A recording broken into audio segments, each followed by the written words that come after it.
We know that you've been loving softball. And you're the type of fans that just can't get enough. So don't worry, AUX is stepping up to the plate. That is unbelievable!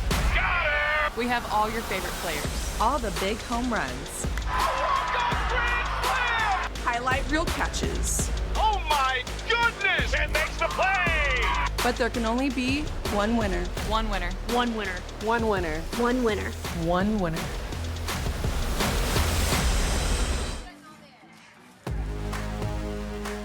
AUX has been as advertised so far to start the season here at Wilkins Stadium in Wichita, Kansas. In front of sold-out crowds every night, we're back to wrap up series number 1.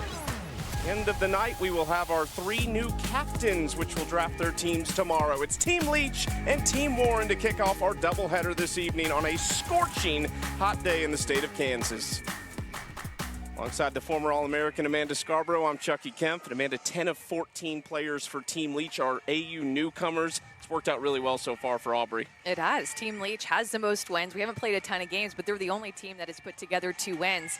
This is a team that plays with a lot of youthful energy and a lot of joy, and we can name so many different players in their lineup, but one player that you might know is Jocelyn Allo, who hit her first home run in an Athletes Unlimited uniform just a couple of nights ago. That home run ended up being the game winner for Team Leach, but she's just been hitting the ball so hard. She started the season 0 for 4, but then she hit that home run and has not looked back since. She is 4 for her last 5, crushing the ball with 80, 85-mile-an-hour exit velocity, doing Jocelyn Allo things. On the other side, it is a very veteran and very defensive-minded left side of that infield. Hannah Flippen and Jessie Warren leading the way. This team, Team Warren, is hitting under 200 as a team, but they're still pitching well and playing good defense. They're led on the left side with 2 Defensive Player of the Year, Hannah Flippen and Jessie Warren. They are so good defensively. And don't forget about Haley McClenny, one of the best center fielders in the world out in center field. See, Aubrey Leach will send a very good lineup to the plate. She slots herself right in the top of it, but it's the newcomers in the 2, 3, 5 holes, and all those yellow names on there are first-year AU players. Erin Koffel, Jocelyn Allo have already had the big swings to help them win on night number 1. Bailey Klingler, the star out of Washington. 6 of 10 RBIs have come from rookies and newcomers for Team Leach. The 3-1 in series number 1 here of AUX as they will face off with Hope Troutwine. Her first season of AU from Pflugerville, Texas. Went to Oklahoma. That's where she finished after 4 seasons at both Texas.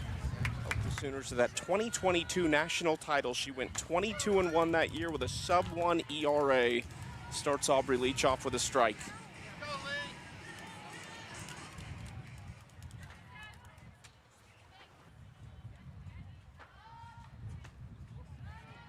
Just outside. It's about 98 degrees in Wichita today, and usually I would say things are really even. Everyone has to play a doubleheader. Team Warren's doing it on the hottest day of the week so far. Left side Flippen, so quick to get Leach.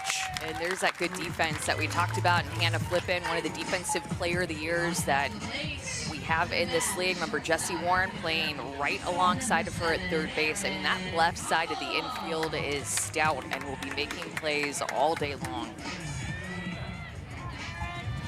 Jessie Warren, very familiar to wearing the C on her chest over at third base.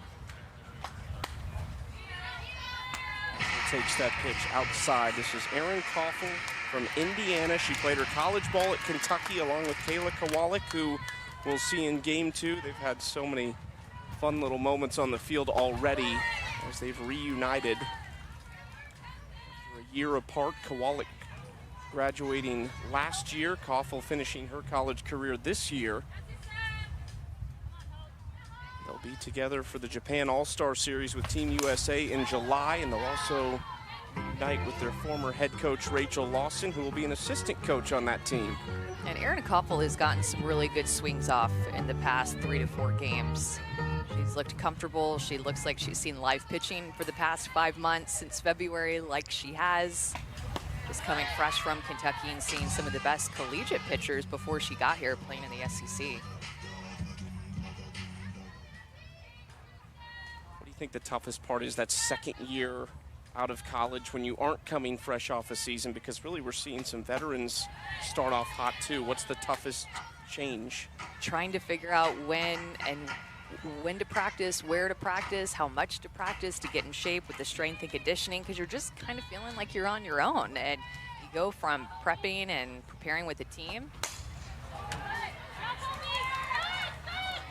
to then having to figure out everything on your own. I mean, that's such a big difference. And Erin Koffel hit a home run the other night. This is actually in the same game that Jocelyn Allo hit her game winner home run, but Erin Koffel got them on the board, a solo home run, her first professional home run, and that led to a Team Leach victory. 3-2, really working. Troutwine that gets rung up on the inside corner. Nice pitch there from Hope Troutwine.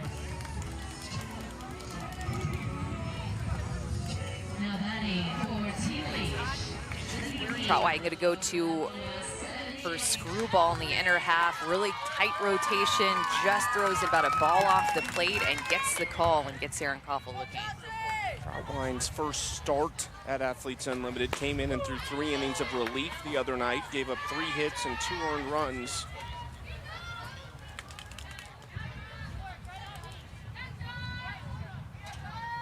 Jocelyn Allo's first at bat of the night. Gets into this one to left field, no doubt about it. Jocelyn Allo, her second here at AUX.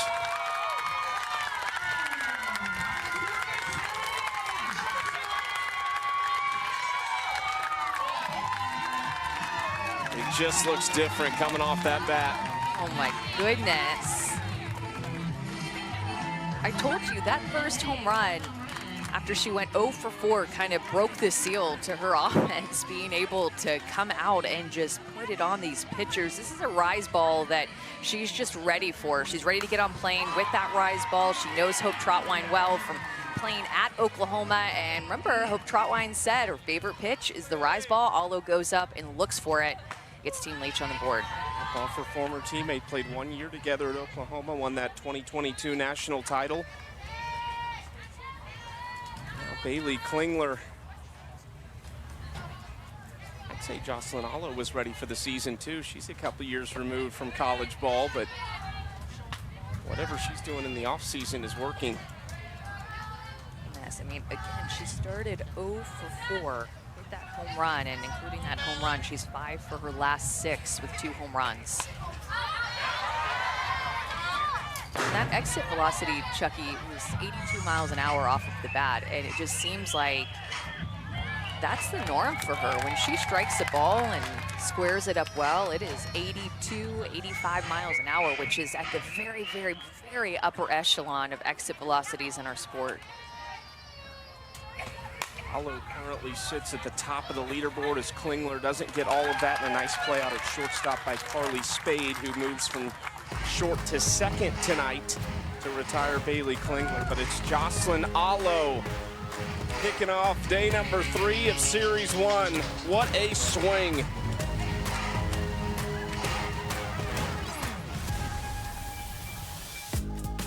Jocelyn Allo in the top of the first, giving Team Warren something to chase as they come to the plate in the bottom half here, trailing by 1 run.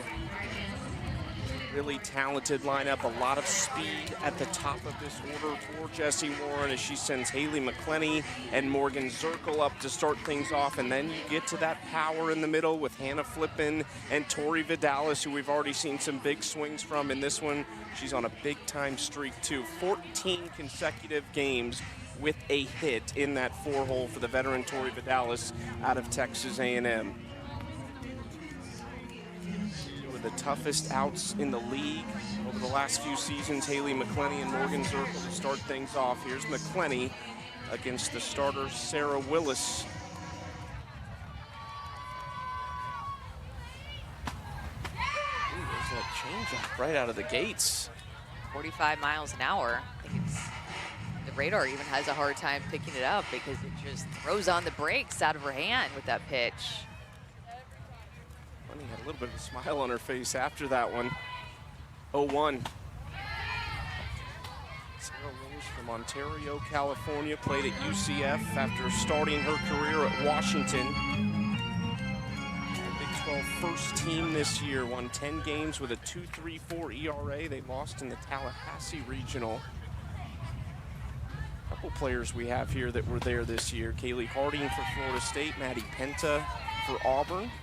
She and Maddie Penta had a pitcher's duel until 3 a.m. one morning in that regional. A 12-inning game. Sarah Willis threw 200 pitches. Maddie Penta threw 224 pitches. And it was just a shame that one of them had to lose. Maddie Penta and Auburn did come out on top. But, I mean, you talked about a gutsy performance. That is season on the line. Playing at 3 a.m., you're probably just exhausted, and both of those pitchers just laid it all out there for their teams. Most pitchers you ever threw in a game. I don't even think they kept track back then. Checking. Then, it's like 2008 when you back then you're acting like it was in the 80s. No, but I don't think I didn't throw 200 or 224 pitches. I mean, I think that definitely takes the cake, but probably say 150, probably somewhere around there. Sounds familiar? Okay. Back then. Lenny towards Sam Fischer. Like they're starting to get a little more used to the dirt out here as Fischer retires the first batter for Sarah Willis, the AAC Pitcher of the Year as a junior at UCF before they made the move to the Big 12. Hi, I'm pitcher Sarah Willis, and my favorite pitch to throw is my changeup because it keeps people off balance and makes them look silly.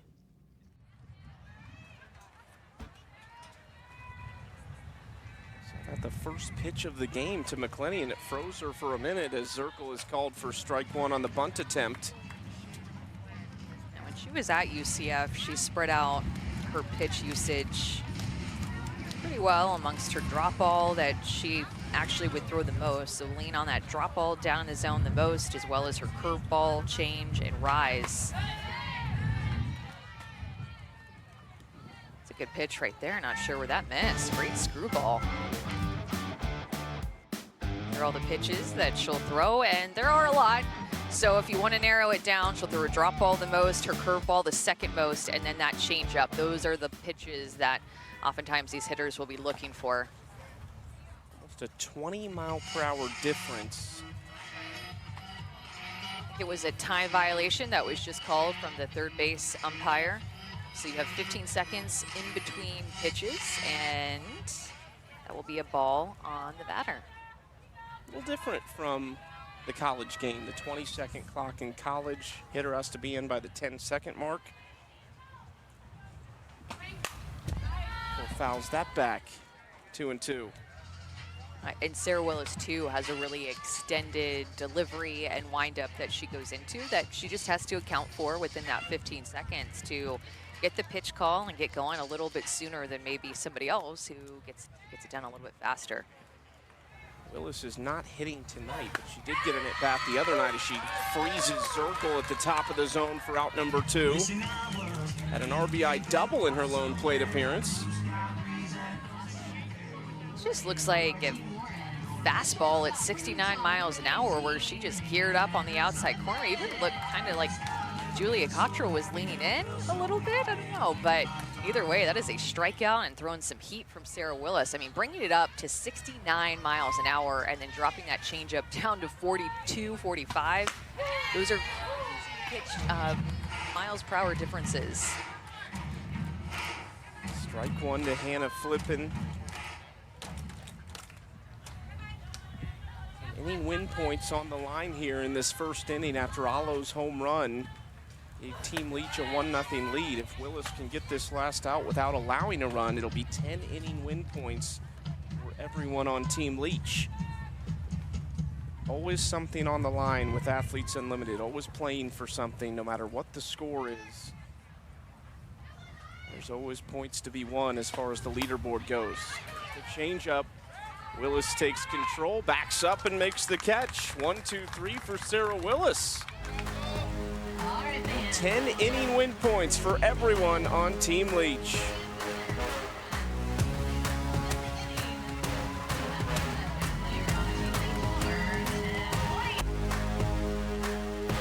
Athletes Unlimited Pro Softball is sponsored by EY.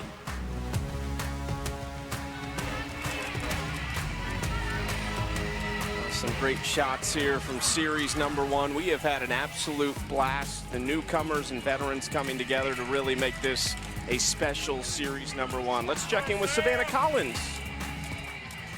They really put Loyola Marymount University on the map, as she has had this long career in pro softball, playing for Team USA, playing in pro leagues, and establishing Athletes Unlimited. And now she has another to help carry on that tradition in Morgan DeBoard. So Fischer is the chairperson of the Player Executive Committee, and that is a part of this league who does decision making, and that includes building the roster for the season.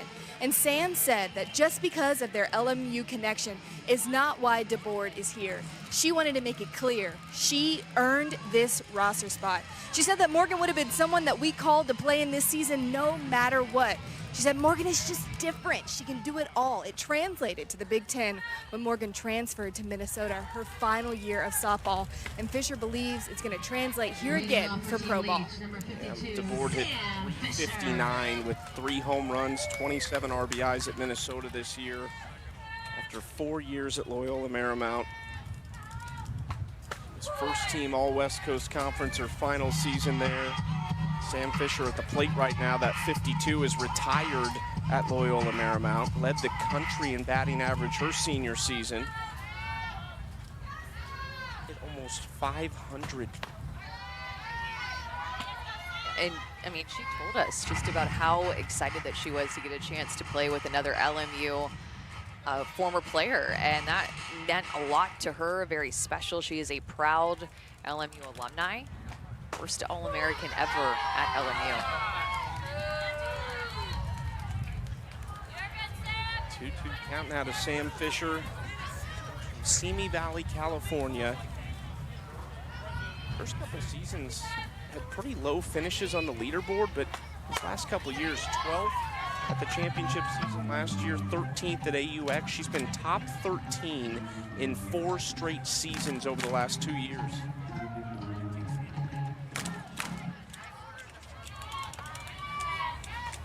3-2.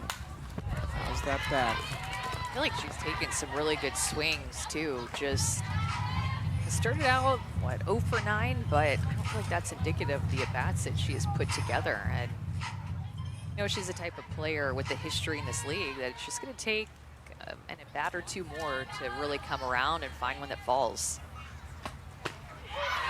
Batter on the inside corner, great location from Troutwine, her second strikeout of the day. Low rise ball that she is throwing to these right-handed hitters. 2 looking strikeouts for Hope Troutwine, both pretty much on the same pitch, the same location, getting about a ball off the plate. And Jordan Rudley, her catcher, just loving it, sticking that pitch and getting the call.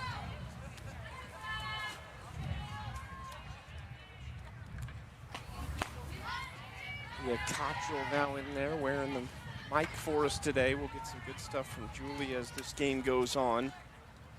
Takes ball 1 against Troutwine out of Texas A&M. Julia from Wichita, Kansas, rips into left field, diving catch in left. It's Morgan Zirkle, the veteran and the head coach at Marshall. I mean, we told you about this Team Warren team, that they play good defense. You can look to every single position, and you're just seeing an absolute star at that position. And Morgan Zirkle can play any position in the outfield, gets a great read. That ball was hit hard. It has top spin. It is diving down, and Morgan Zirkle dove to be able to complete that catch. Laid out, full extension. What a catch by Morgan Zirkle out there, and this is how this Team Warren defense plays. You gotta love that you can go back as a head coach and say, hey, this is how it's done. Just so we're clear, I still got it. Yeah, it's so true. Just keep that in your back pocket, right? Like put it on your phone, like, oh, actually this is how I want it done. I just did this, you know, a couple of months ago, and this maybe is in September, October. See, Warren drafted a defensive-minded team. Morgan Zirkle, somebody who's plenty familiar with playing center field and left field with Haley McClenny out in center. Haley Harding in right. Riley West Takes that pitch down low, ball 3. Yeah, these Team Warren pitchers, with the defense back behind them, they've pitched well, but we were even talking about this before the game. They've only given up 8 runs, but 6 of those 8 runs have been via solo home runs, just like what we've already had here. Troutline, great reactions there. She goes 1-2-3 after giving up the solo shot in the first inning. Still 1-0 going to the bottom of the second. We are joined on the field by the catcher, Julia Cottrell, her rookie season out of Texas A&M, a Wichita native. Julia, you got Tori Vidales stepping in there right now. What's going through your mind? How are we attacking Tori? My fellow Aggie right here, very carefully. Okay, Ooh, that changeup, Julia, have you ever seen anything like a Sarah Willis changeup like that? Not hidden that well, no. What does it look like coming out of her hand? Floaty, I'll tell you that.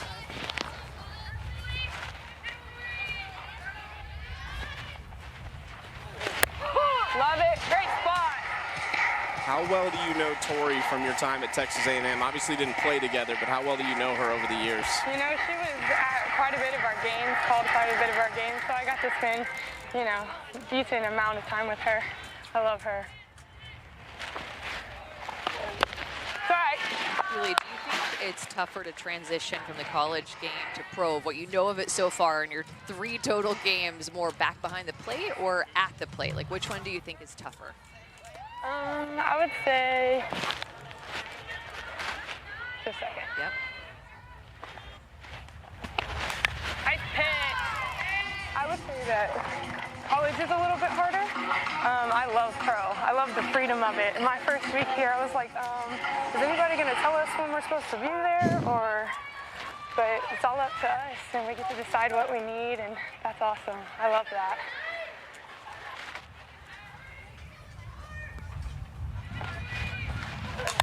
Nice pitch!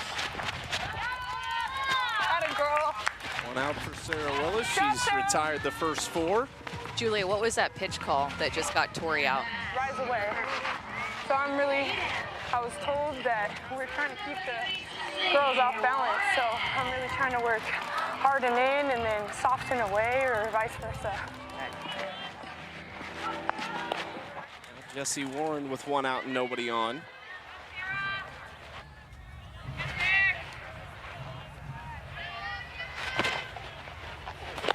Julia Cottrell mic'd up behind home plate. Julia, what's the conversation like? You talk about the freedom of the pro game.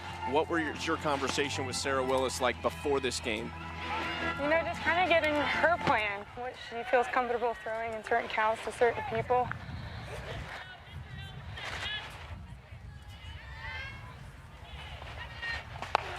Yes, love it. It's Julia. Thanks for letting us sneak in on you here. We're just going to listen the rest of this inning. All right, sounds good. Thank y'all. Thank you.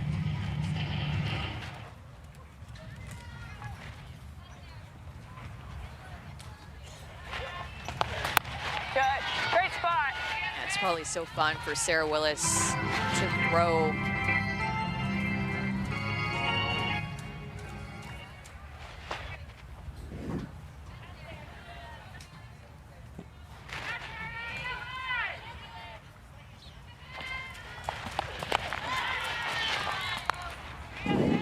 You're good. You go.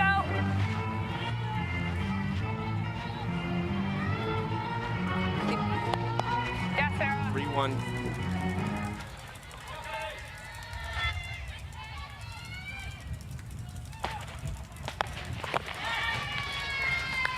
It's all right, kid. You go. We're rolling for you. Jessie.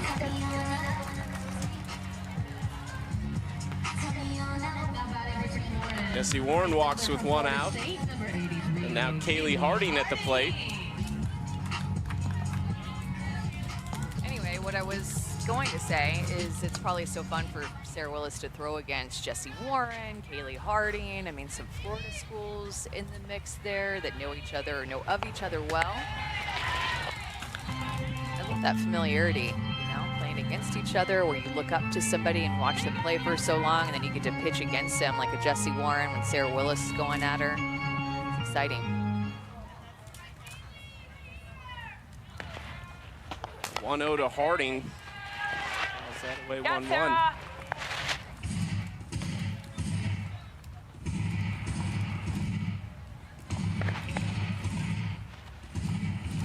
Harding at the plate hit her first career home run the other night.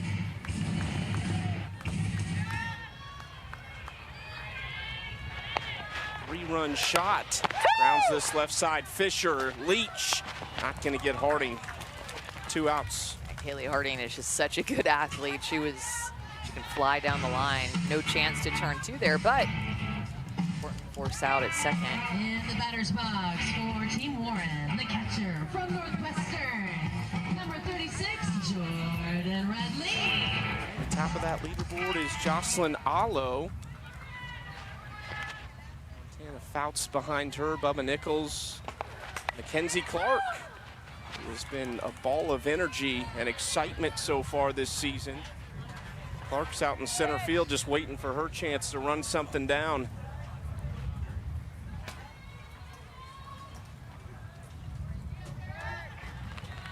Joined us late, Julia Cottrell is mic'd up behind the plate for Team Leach. Got the chance to talk to her at the beginning of this inning.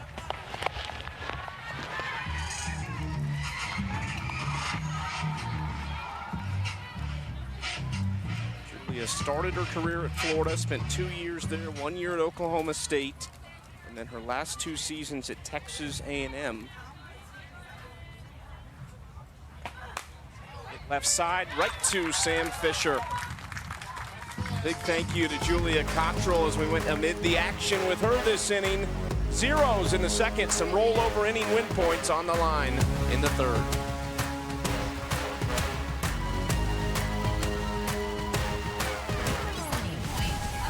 I'm Technical Sergeant Alexis Singh. The Air National Guard's motto is always ready, always there. We're proud to partner with Athletes Unlimited players who are always ready to compete for the top spot. Now, let's find out who climbed their way up the leaderboard rankings to earn the title of the Air National Guard's Mover of the Series. Yeah, it's going to be Montana Fouts for how she has pitched in her first year as a pro. She has led the league in strikeouts up to this point, and look at her ERA. This is against some of the best hitters in the world, and she is finding ways to get them out. She has had 2 appearances, and that second appearance was even better than the first. She built off of that first appearance to be just oh so good, and her 2 wins that she has here at AUX. A lone run that she allowed was in her start in the first inning, and it was the first batter that came to the plate, and it was her fellow Crimson Tide All-American Haley McClenny who got on and ended up scoring against Montana. That is the only blemish. It's otherwise been a spectacular week for her. A lot of excitement in Tuscaloosa about that. A lot of people tuning in to see Montana Fouts get back on the field, including her head coach, Patrick Murphy. Mackenzie Clark sends it out in the right center, and it's caught out there by Kaylee Harding, 1 out.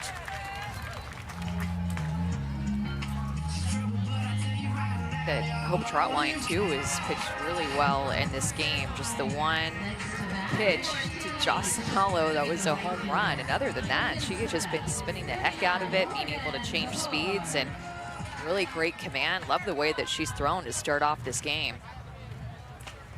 I think on maybe 2 or 3 occasions we've had a pitcher come out of the gates and have a rough first or second inning.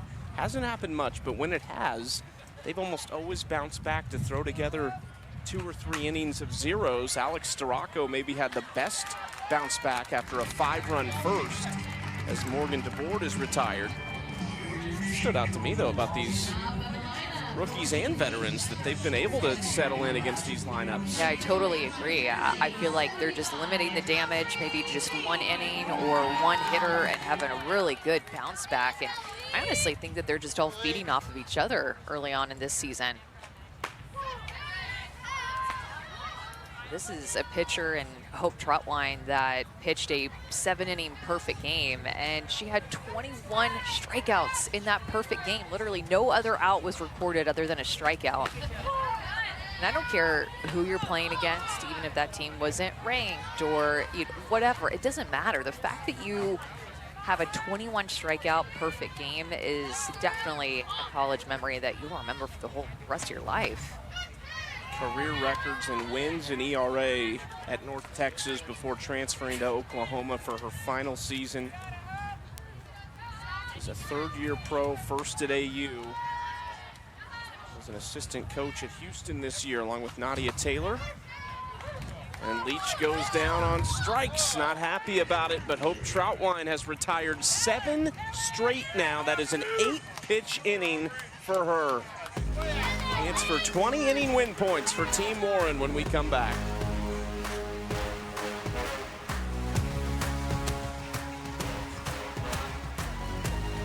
1-0, Team Leach leading Team Warren, but 20-inning win points on the line here in the bottom of the third. One is becoming a pitcher's duel, if not for the Jocelyn Allo solo home run. Well, Athletes Unlimited's civic leadership mission is to develop athletes as civic leaders and elevate them as role models for the next generation. We believe the qualities that lead to excellence on the field are the same qualities that create strong civic leaders in life. Athletes Unlimited is proud to collaborate with EY to announce our annual Civic Leadership Award. Award winner, the nominees for the award this year from all the different sports. The award winner this year was Mira Shane, and we are joined by a very special guest here for a chair chat as EY's Strategic Leadership's leader, Sarah Francis, to talk more about the award. Sarah, first off, thank you so much for joining us. And why is it that EY wanted to partner with Athletes Unlimited? Yeah, so thank you for having me. It's great to be here in this 99-degree heat. But AU and EY has had a great partnership, really rooted in a common vision around the power of sport and really amplifying and enable athletes who are really that next generation of leaders. So give a lot of credit to AU for leading from the forefront, bringing these incredible 4 professional leagues to life. And really meeting that growing demand for sport viewership and professional women athletes, right, across the board. So we're really proud to partner. I'd also mention EY, this is our 3rd year in sponsoring the Civic Leadership Award. Big congrats to Mira. And we have been invested in really our athlete programs, our EY athlete program since 2016. So we're not new to this, but it's been wonderful to partner with AU on this evolution, and just excited to be here today with you. That's so cool. So when it comes to Mira Shane, she is the one that has received this honor for 2023. What impresses you about her accomplishments, and why did she win? Yeah, so I could say so much about Mira, but what I would mention is the selection committee was just awed with all of the nominees, so congratulations to that incredible group of athletes and civic leaders, not only on the field and in their competitive sports, but in their markets and in their communities. Mira, though, was just a standout for us. She is, first of all, one of the most authentic leaders I have had the pleasure of meeting. When you look at her accomplishments, right, she's co-led the lacrosse players executive committee, respected by peers. When you look at her accomplishments, a big area of focus that really wowed the selection committee was the fact that she has invested so much in future athletes, and through CityLax and the incredible AU programs has really brought lacrosse to a lot of students, many of whom may not have had access to this type of sport. And so that's something that we celebrate, is the access, the inclusivity, and the way in which Mira leads. I think the heart of civic leadership, and this award in particular, is really around, having the guts, the courage to lead, and again, really doing that from an authentic place and point of view. And so we're just here celebrating Mira and excited to see where she goes. The last thing I would just mention is in bringing sport to kind of the future generation, EY and ESPN have done a number of research articles over the years, and the data, shows that 94% of women in the C-suite played sport.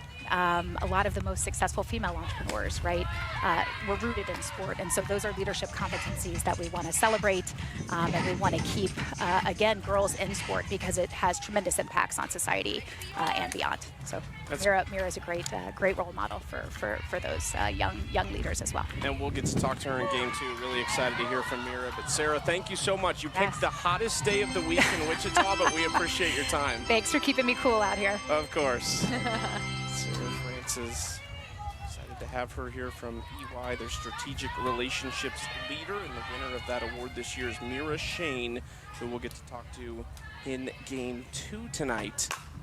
It's hit right at Koffel at shortstop, and she takes care of Haley Lee as we turn the lineup back over, but it's 3 straight retired now for Sarah Willis. She's looking really good. You talk about mixing spots. Julia Cottrell said we have to mix things up, and what is, I mean, you know, going into a game as a pitcher-catcher duo, you have to mix spots, but how do you get into the group? You just got to start somewhere and see what they're looking for, and it kind of flows throughout the game. Like, you just try to mix it in there in the first inning if that's something that you want to have a plan of attack for, and say, are they looking for it? Are we getting them out on it? And if they're looking for it, then you have to abort mission right away. But oftentimes the hitter will tell you a lot about what they're looking for and what speed, what side of the plate they're sitting on. And I mean, first time through the order, Sarah Willis has just looked fantastic. Nobody's even hit it out of the infield against her, rolling a lot of ground balls, feeling really comfortable. Julia Cottrell is going to go out and chat with her. This is really impressive, the 2 rookies combining right now to do this. And if you're new to Athletes Unlimited, there's no coaches. You can have a facilitator and they can help out and kind of act as that if that's what you choose. For Team Leach, it's been MJ Knighton, who's the head coach of the University of San Diego. But for the most part, this is the players getting the job done. And Julia Cottrell played at Texas A&M for Tricia Ford, who has just finished her 2nd season there. Looks like that program's headed up in a hurry. Not that it wasn't already great, but seems like she is elevating that and has done such great work with those pitchers, and certainly with Julia Cottrell as well. Well, and it's a rookie battery that we have with Sarah Willis and Julia Cottrell, and this is the storyline for Team Leach, is all their new faces. It's all their newcomers and all their first-year rookies. And look at the number of innings pitched that are by rookies. 3 of the 4 pitchers on Team Leach are first-year players that just were in college just a few weeks ago competing with their schools. And Aubrey Leach decided to get Peyton Gottschall, Montana Fouts, Sarah Willis, who's pitching now, and then also the veteran of Odyssey Alexander. So a unique mix, but she's really been relying on these rookies, and they have just been absolutely thriving so far. Clenny lays off the 2-2. Willis trying to go 1-2-3 here in the 3rd. Can end up with some big innings ahead of us with these rollover points. Already 20 on the line, but a 0 here. It'll be 30 on the line in the 4th inning. I think it was another timing violation. It was a ball anyway that Sarah Willis threw, but Sam Fischer went back and immediately talked to the 3rd base umpire just to get clarification likely on what he has seen and why he has called that now a couple of times. So it's better just to know about it, communicate about it, and be able to adjust from there with the umpire and what he or she is seeing. It's Mark Craver over at 3rd base having that conversation. Rick Cohen is at 1st base, and Naomi Erdahl is behind the plate. Willis tries to settle in here and get this final out with a 3-2 count. Change up, McClenny softly toward Leach at 2nd, and she makes the play. Nicely done by the rookie after the pitch clock violation to bounce back and get a ground ball. Those rollover points, 30 on the line in the 4th.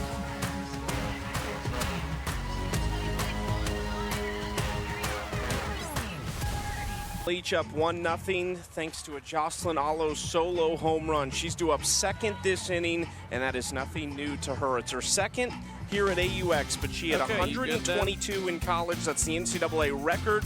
And look at this right here. This is the record breaker in her home state of Hawaii. Yeah, she had said in an article that her house where she grew up was just beyond the outfield wall there. So what a cool moment for her, and that broke Lauren Chamberlain's record. And of course, as you mentioned, it happened in Hawaii, but in between home run 94 and 96 for her, there was 8 games that went by and 19 days without a home run. That there was a little bit of a drought, right? You start to maybe feel the pressure start to kind of feed into, everybody was talking about it, right? That was, the home run chase was the talk of the town, and a few days in between, but I mean, worked out just perfectly, right? Storybook ending, it hit that home run that broke the record in Hawaii. And then 26 more. And then a mere 26 more after that. So that happened pretty early in the season. I think it was March that she hit it. Oh, yeah, the date was on the video, wasn't it? My bad. But I was watching the swing. I wasn't reading the words that were on the video. You nailed it, though. That got Koffel. That's 8 points as she's hit by the pitch, and she'll take first base. Here comes Jocelyn Allo, run number 2 earlier in this game. They've both been very meaningful. Her first one was a game winner, and this one currently is what separates us on the leaderboard. Allo hit a rise ball that went out of here. I mean, it went just a mile. And that's the only scoring that we've had so far. That was an important swing, and the majority of the runs that Team Warren has given up have been via the long ball. But what I think was happening right now is that the team might be talking about challenging that hit by pitch. I know I would if Jocelyn Allo was coming up, the home run hitter, and every runner on base is critical when you have somebody coming up to the plate like that, because I thought that ball hit Erin Koffel in the river, and if the ball is in the river, so that space between home plate and the box, you have to make an attempt to get out of the way. And to me, it didn't look like she made an attempt to get out of the way, but I mean, every single base runner is so important. That was a close one. What a grab by Jordan Rudd-Lee behind the plate to squeeze that. It's dangerous for Hope Troutwine against her former Oklahoma teammate Jocelyn Allo, down 2-0 in the count with Koffel on first. And of course, Erin Koffel, when she's at bat, hit by pitch. Let me run on down to first base and pass the bat to Allo. Looks like we'll be pitching her really carefully. 3-0 count. I think she's got the ultimate green light here.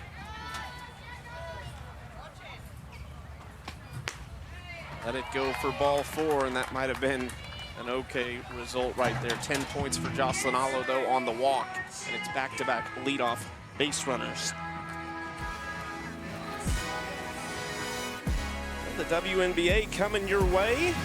The Liberty and the Aces, Saturday at 3 Eastern on ABC. WNBA countdown starting at 2:30 Eastern. You don't want to miss that one. Asia Wilson and the Aces. Brianna Stewart and the Liberty. Big-time matchup, and both of those two will be on Team USA as well. Those announcements coming out this past week. That is a loaded squad. Taylor Willis, the pitcher, will run over at first base for Jocelyn Allo. Klingler pops up the first pitch. This is a big out right there for Jesse Warren and company. One pitch, one out, and makes pitching around Jocelyn Allo look pretty good when you get that next hitter out right away.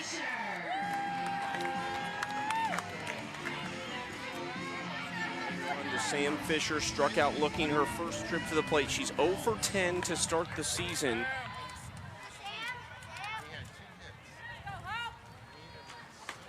Swings underneath that first pitch from Troutwine. She's spinning it so well. The thing that you'll notice about Hope Troutwine is that she's really not going to bring it over 65, 66 miles an hour, but she just spins it so well on both sides of the plate. And as she's able to change speeds too. It's like she throws out like a off-speed curveball or an off-speed pitch that she'll drop down to 55, 56, can put a couple of different ways of movement on it.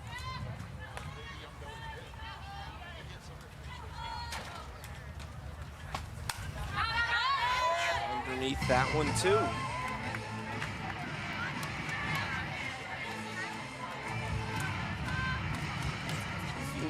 Sam Fischer and these veterans. We talked a lot about the newcomers, but the one thing we're seeing, 7 of the 12 pitchers are in their first season with Athletes Unlimited. That's a lot of new looks for these veteran hitters to adjust to for the first time.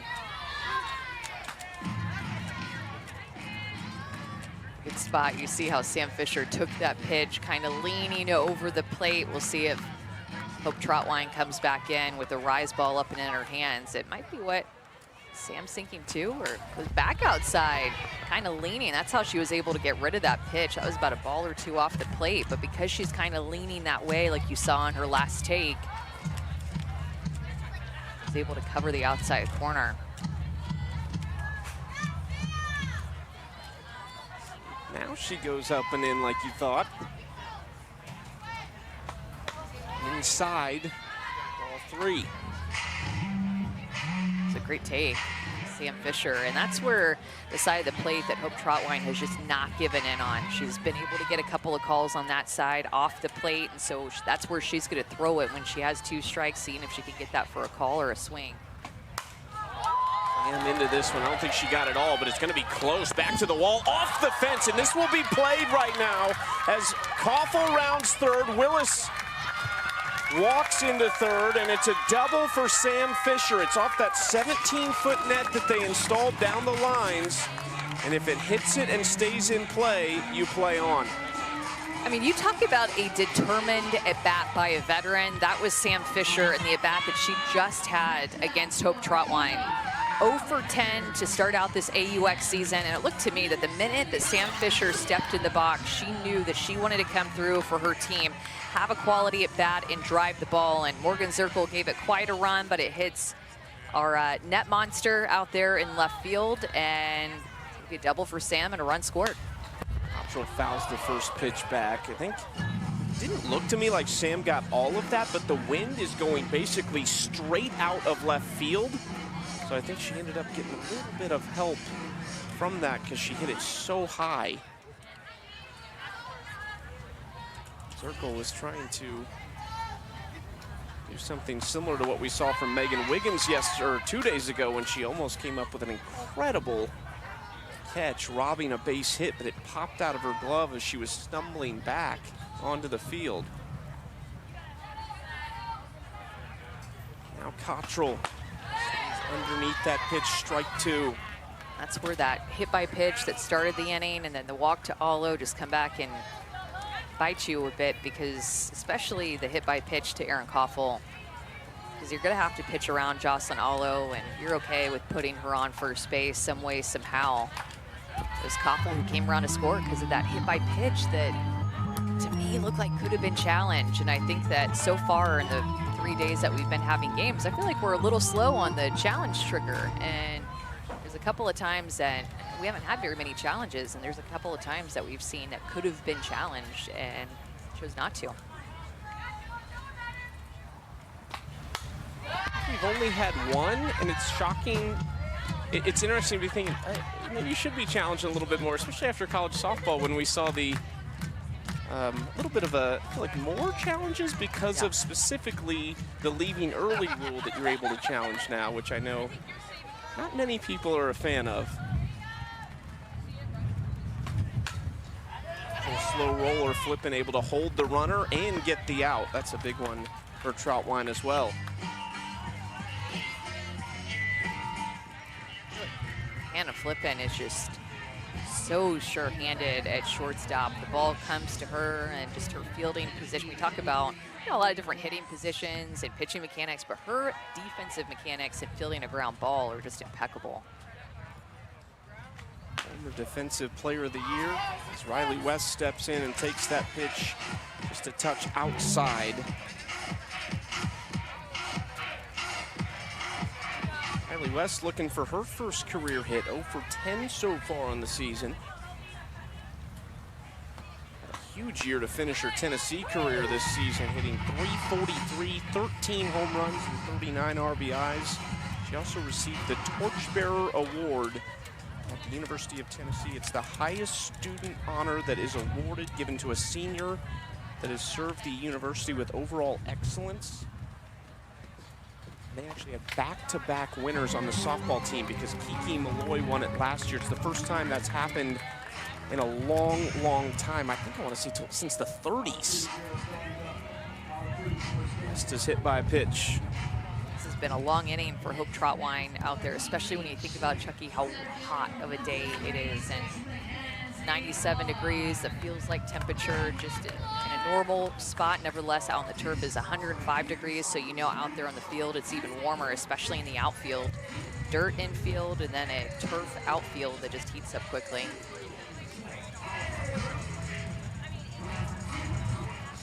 On a pitching change here. 24 pitches this inning, 13 of them have been balls, and as we await our new pitcher. Cloud cover coming over and a little bit of a breeze, but it looks like Hope Troutwine's day is done. Bases loaded, 2 outs.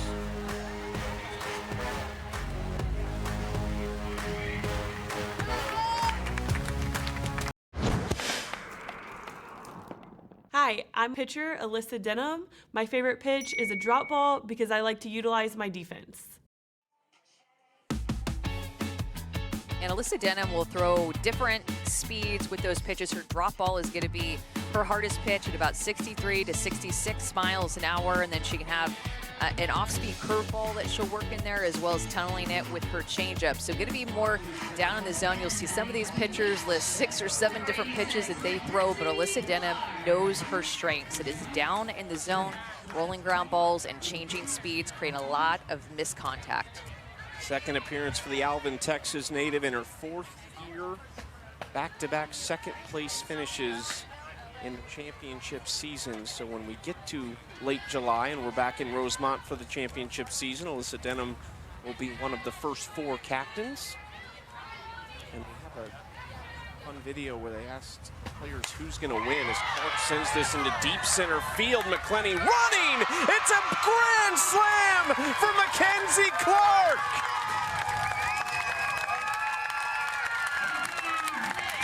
The Series 1 rock star keeps it going.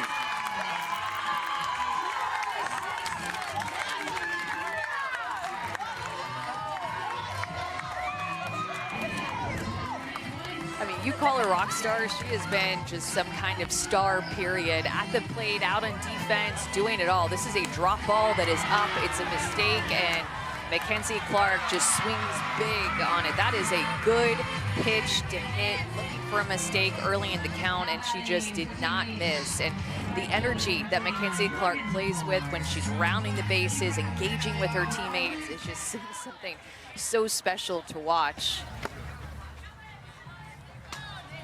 This big swing. I'm telling you, Mackenzie Clark must see TV right now.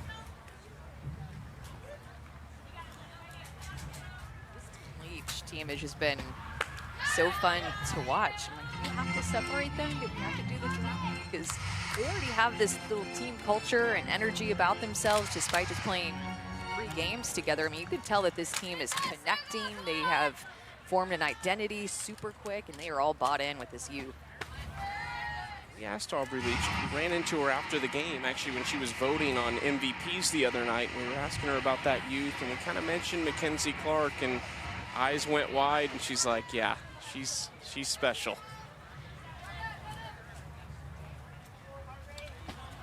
The board watches that strike in there. Let's go to Savannah with Mackenzie Clark. Mackenzie, I saw the frustration when you were writing in your notebook 2 at-bats ago. What'd you take from those notes and take it into this at-bat for a grand slam? You know, this at-bat, I was trying to tell myself to stay back in my back leg. I was out in front the last at-bat, and I just wanted to make that adjustment, really see it deep. And I think I made that adjustment this time around. I think you did too. Thanks, Mackenzie. You're welcome. The notebook from the rookie. Love that. Play didn't take long to acclimate to the pro game. I love hearing about how they do it, how they prep, and how they keep track of stuff now that you're kind of on your own. Yeah, I think it would be cool to, once that notebook is finished, then let other people see what's inside of it and share it with a lot of youth players. Like, that's how my brain thinks, is like there's probably too good of information in there just to keep it all to yourself. Good spot from Denham to get to board, but it's the big swing from Mackenzie Clark, a 5-run inning. Mackenzie Clark just said she thought about staying back on her back leg and seeing it deep. That's what that looks like. Grand slam by the rookie Mackenzie Clark, who has just been absolutely on fire.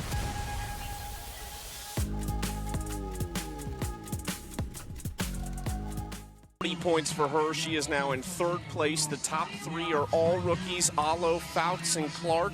And Team Leach is up 6-0 on Team Warren and closing in on 30-inning win points because of the rollovers from the 2nd and 3rd innings. New pitcher out there for Team Leach. It's Odyssey Alexander. She started the first game of the season. She will replace Sarah Willis, and Odyssey in her 4th year out of Boynton, Virginia, was the champion last season. See how she bounces back here in her 2nd appearance.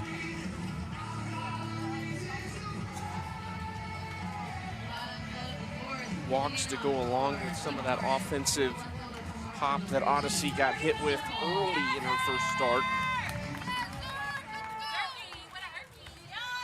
She will face 2, 3, and 4 to start off the bottom of the 4th.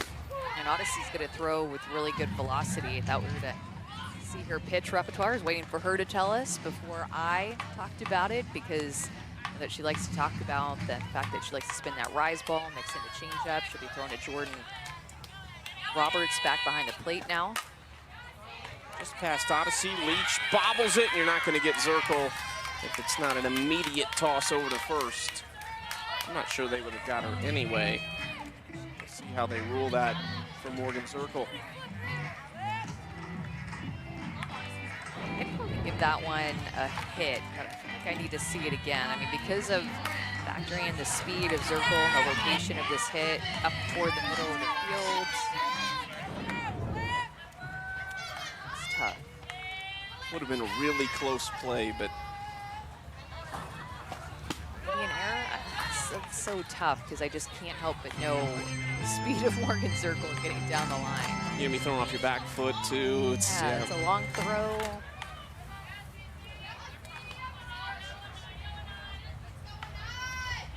Still haven't seen an official ruling. We'll tell you when we have it. It could be 10 points for Morgan Zirkle if it is a base hit, but it's Hannah Flippin hoping to keep this going. They need to answer here against Team Leach.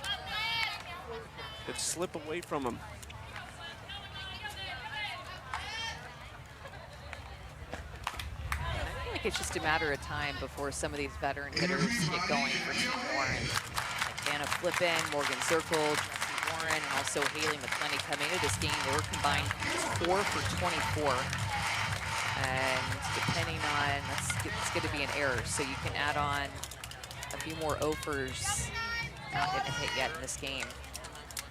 The first 2 games that Team Warren played, there were only 2 players on the roster with multiple hits. It was Vidales and Harding.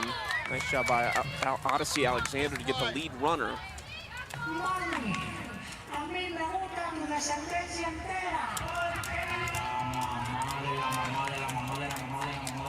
Flipping on first base now for Tori Vidales. Keep a 14-game AUX hit streak rolling. To do with how well the pitchers have been pitching and how you're facing so many different pitchers day in and day out. That's super impressive. Because think about it, Chucky, if the team brings in 3 pitchers and you have a doubleheader that day, and each team that you're playing brings in 3 pitchers, you're facing 6 different amazing pitchers in one day. And to have that hit streak like Tori has put together, facing talented pitcher after talented pitcher who all want to get you out, that's... On ball right side, 15 straight for Tori Vidales at AUX. You just can't keep her down.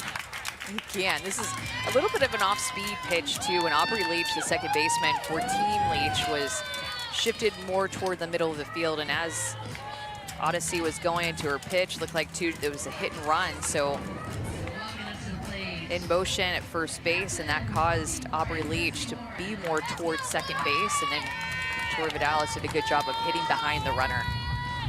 Well, we got more with Savannah on Tori. Talking to Jesse Warren on draft day, I said, why Tori so early for a corner infielder? Jesse said, first of all, we're roommates. We've got great chemistry. I know who I am getting when I put my pick in her. The second is, as corners, they understand each other. They don't really have to talk about or practice coverage because they know that about each other so well. But just to put into context of how valuable Tori is to this team, her hit streak, just what she's able to contribute, it is the first time in AUX history a corner infielder was selected in the first 2 rounds when Jessie Ward drafted her to this team for Series 1. That says a lot about Tori Vidales, and we talked about that early this series. I mean, think about Tori's prep leading into the season. We talk about prep all the time.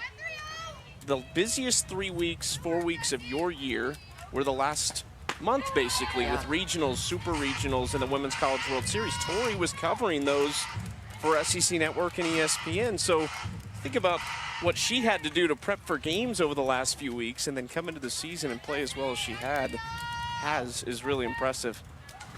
Yeah, she's doing a different kind of prep for her studio appearances and what she did at Women's College World Series too. And then you're having to prep in a different way for your professional season that's upcoming too, and probably in the back of your mind. It's impressive just how consistent she continues to be. Warren pops it up. Roberts holding the mask. Gets the out, and Tori will stay put at first. First and third with 2 outs now. The AU Pro Sports Shop is now on Instagram. It's the best way to stay up to date on new arrivals, limited edition items. And now we've got Hannah Flippen just came across to score. Yeah, just when you thought the play was over, and look at Hannah Flippen. They put her in motion. She was stealing the Tori Vidales hit, and then she got herself to third base. I thought that the ball was in the circle, and then all of a sudden it looked like a delayed steal from Hannah Flippen. We're gonna see how this played out, because it's like just when you thought that there wasn't anything going on, we totally had something going on. We'll have a review.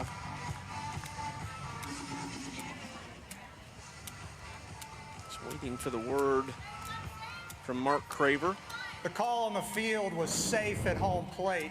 Team Leach is challenging that call. All right, so looked like an easy pop-up. It goes to Jordan Roberts. She gets it back to Odyssey. Tori Vidales is like off of first base, kind of thinking that she could have taken longer. But look, Odyssey Alexander has the ball right now, and Hannah Flippen was just aggressive, looking that Odyssey Alexander was looking out towards center field, and that it looked like maybe that there was a opportunity for her to get home. Now, we'll see if she made it in safely, because that's what's being challenged. So, in this, look, there's 3 people around home plate, and Hannah Flippen still thought that she had the potential to get in there safely.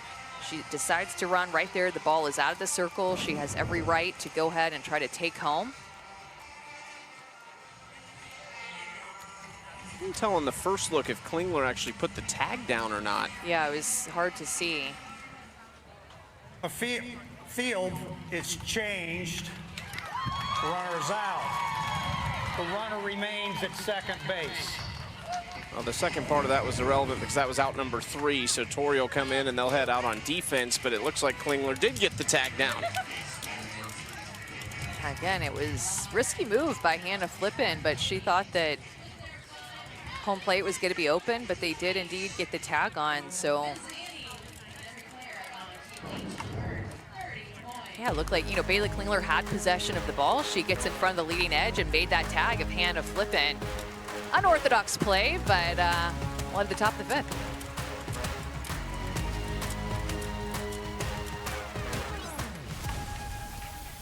For 30-inning win points for Team Leach, Hannah Flippen called out at home. It's now 6-0 Team Leach leading Team Warren. Let's take one more look at that unusual play at home plate. Yeah, you don't see this all too often, and Hannah Flippen trying to be aggressive, trying to score a run for her team, and Team Leach stepping up to make the play. So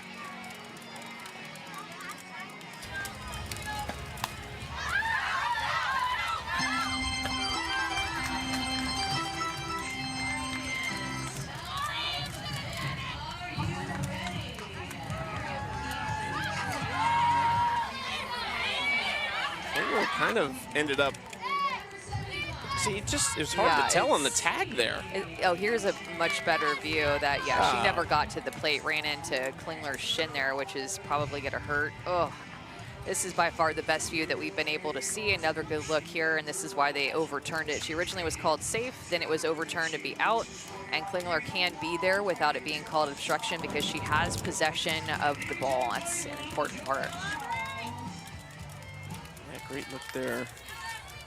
Hannah Flippen tagged out. It would have been a nice run to start this comeback, down 6 runs, but instead, here we are with Aubrey Leach.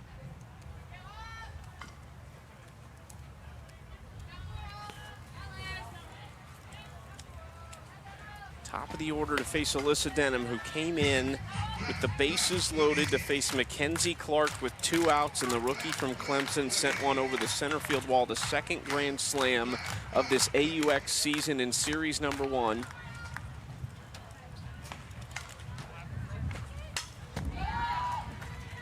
Leach fouls that right back at us. A 1-2 count now against Alyssa Denham.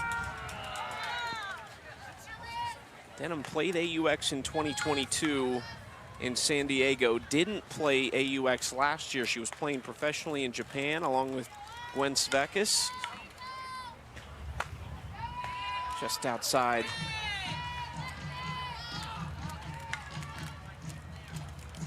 Yeah. Team Warren has given up quite a few home runs, and it's actually, when you look at it, it's basically how the majority of the runs against them have been scored.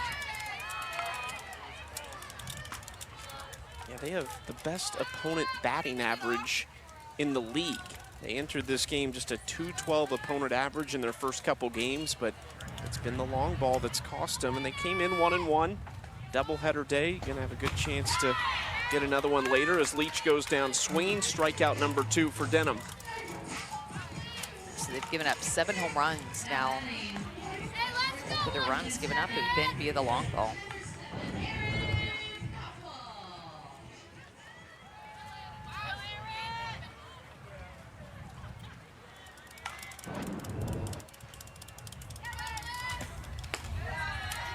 Koffel watches that first pitch away for ball 1, hit by a pitch her last time up, and scored on the grand slam. First look at Alyssa Denham for Erin Koffel. Good spot on the inside corner.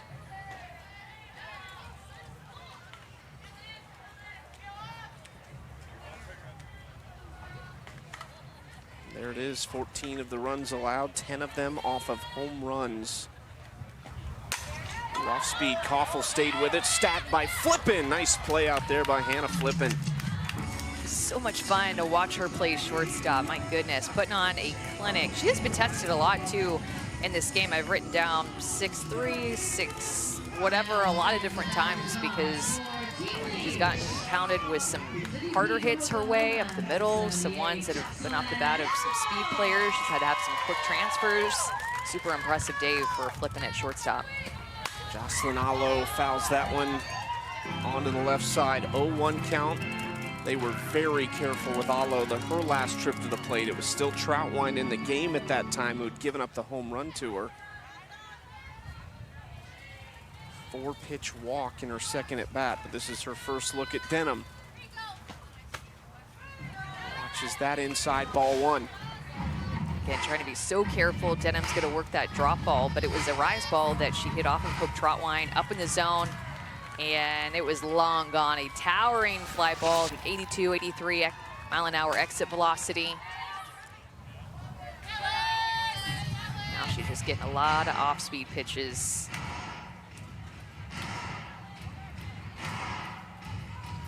Is there a point where you felt like you had a big-time power hitter? Was there something you could see them do that you felt like, okay, now I've got a chance here? Maybe when they're out in front of an off-speed pitch, you start to pick up on that, but you just never forget about how powerful of a hitter that they are. And you know that you can't make a mistake. And this is a great pitch there by Alyssa Denham. Drop ball outside, looked like it was just a little bit off the plate. She wanted that, but great take by Allo to get to this next pitch. 2-2, oh man. Over the light pole. And that's the tough part, is that she doesn't chase a lot off the plate. So she makes you bring a changeup up. She makes you bring a low one out more on the plate. Same thing with inside. Like, she makes you come more on the plate because she is so disciplined with her zone. Watches that pitch, ball 3. I'd say that you could pick a few power hitters in this league that are kind of like that. You don't really get them chasing out of the zone. And one that comes to mind, we've talked about her a lot, but Tori Vidales has a ton of pop in her bat and has one of the best approaches in the league. I thought that pitch before was a strike, and Denham has pitched her really tough and to sit bat on both sides of the plate, and Alo just continues to find ways to extend the sit bat, and what she's looking to do is wear Denham down and look for a mistake out over the plate that she can drive. Alyssa Denham's pitched 6 innings and basically made 3 mistakes that have all resulted in home runs. One from Koffel, one from Koffel, one from Alo, and one from Clark. All 3 of them are in the top 5 on the leaderboard right now. Another 3-2. Great at bat from Alo to draw the walk. 10 more points for her. She has 60 stat points in this game so far. Oh my gosh, what an at bat by her. She just does not ever make it easy. She's almost 100 points clear at the top of the leaderboard ahead of Montana Fouts, her teammate.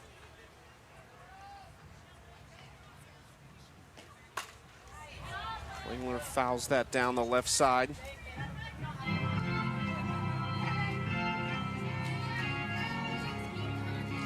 Now, would you like to have the chance to win a softball autographed by Jocelyn Alo and Montana Fouts? Now you can. Go to auprosports.com/sweepstakes to register today. Klingler gets a hold of this into left field. Zirkle runs onto it, and that's the 3rd out. A walk mixed in for Alo, but Alyssa Denham with a clean 5th inning. Her team needs to get the bats going.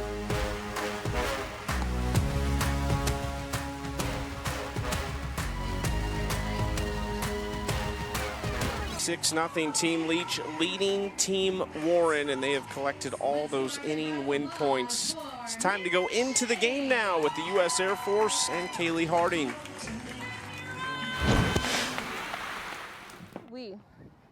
It's hot. I got it. No Spain! No Spain!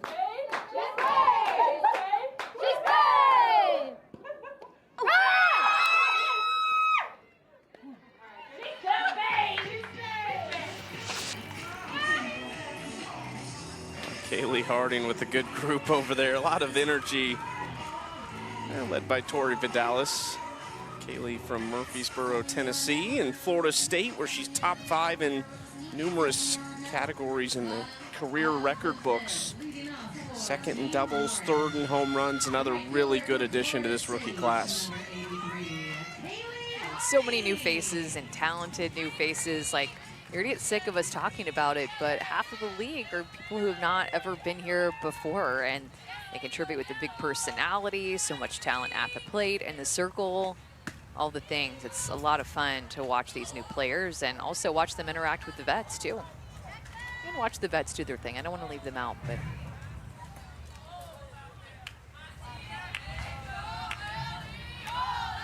Odyssey Alexander, I don't think liked that call. It was a ball, but it looked like it was right down the middle, and I think Odyssey reacted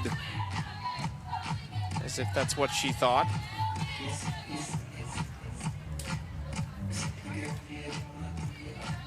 Odyssey is an entertainer, that's for sure. I love to watch her pitch. this is why I think she had that reaction this pitch. I mean, that was right down the middle, and then she was looking, and then Jordan Roberts threw the ball back because she was in disbelief that it wasn't called a strike. So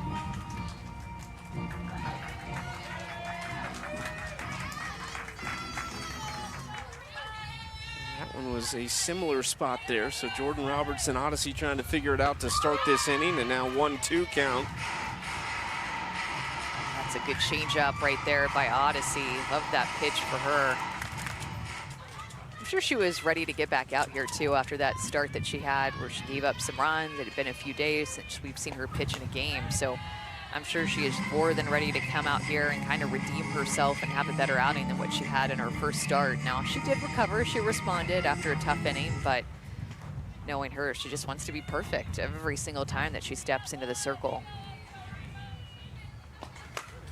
Harding fouls that off. Odyssey last year, 2.15 ERA in 42 innings pitched, struck out 42, and ended up being crowned the champion of the 2023 championship season. She set a record for single season win points, which comes from winning innings and winning games.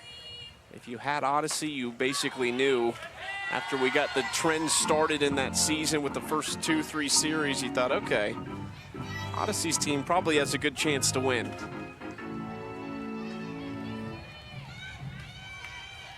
Yeah, still haven't had a repeat winner, huh? See if we have one this season, or if it's going to be a new face. Denham has been really close twice. She's the first player to ever go back-to-back runner-up.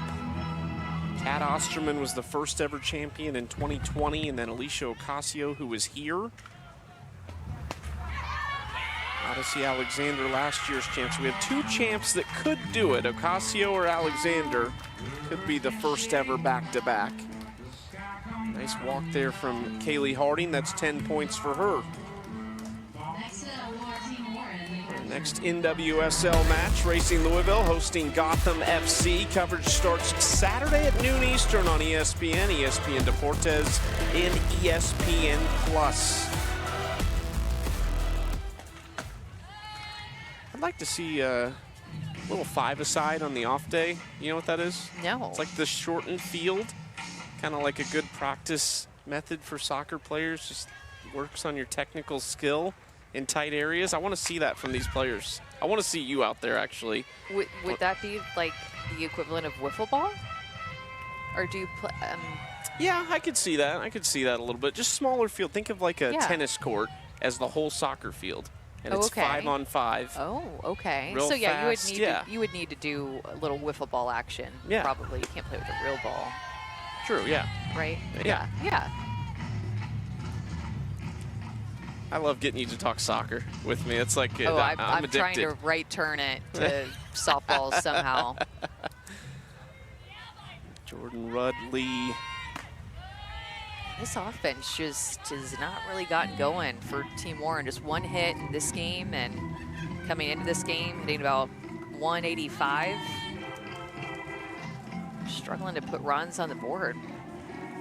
The other night, Haley McClenny, who only has one hit so far, this is the third game she's played, probably could have had 3 hits that night. There's been a lot of that with players. You could name a few of them that have probably hit the ball hard 75% of their ABs and only have a hit or 2 to show for it. A lot of great defense being played. It's 1 for 13 as a team tonight. That's just foul down the left field line. That's just how the game goes sometimes, but it has a way of balancing itself out. So I think as a hitter, as a team, you just have to believe that that's not how it's always going to be, that the best is yet to come and your at-bats, that the next at-bat is going to be your best at-bat that breaks the funk, that brings just that contagious feeling. This is hit hard into left field. Will this clear the fence? It will. The first career home run for Jordan Rudley out of Northwestern. Is that what you're talking about just now? That's exactly what I'm talking about. It just takes one pitch. It just takes one at-bat to be able to turn it around. And Kaylee Harding reached via walk, and that was a great at-bat. I think a 9-pitch at-bat that got Harding on first base, and then Jordan Rudley comes up and hits what looks like a low rise ball out of here. Doesn't even get all of it, but you see how strong she is to be able to power that up and over the net monster out in left field. You're going to get that to stick, aren't you? I've said it a few times now. I'm seeing how we feel about it after Series 1, but sticking for me. Big swing right there. The first win points of the game for this Team Warren side. They get 10 for winning the 5th inning. Now Carly Spade, she's hit a few home runs in her time. First season out of Miami, Ohio.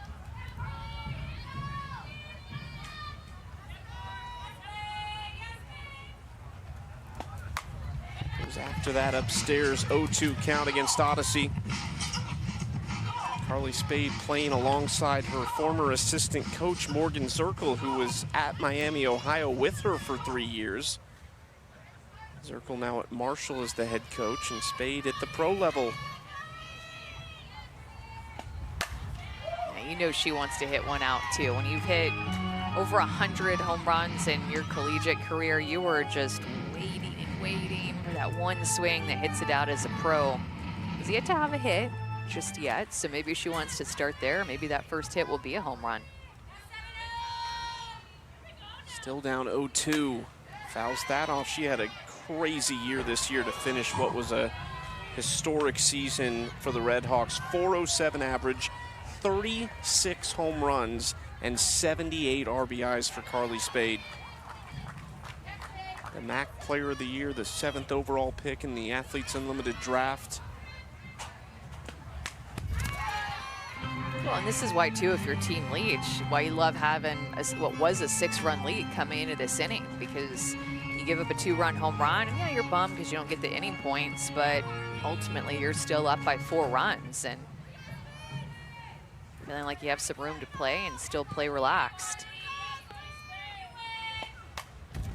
Spade has fought off a ton of pitches here. Still an 0-2 count.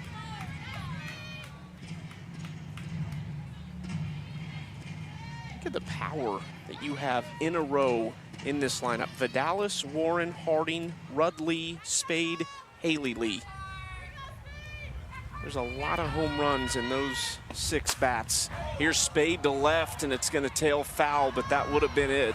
There you go. She just liked to feel that swing. I guarantee you she liked the way that felt coming off of her bat. Could be the foul ball, could be the swing that gets her even more locked in. We have a lot of players from those powerhouse schools, but this is a mid-major matchup right now. James Madison against Miami, Ohio. Another 0-2. Not gonna get it.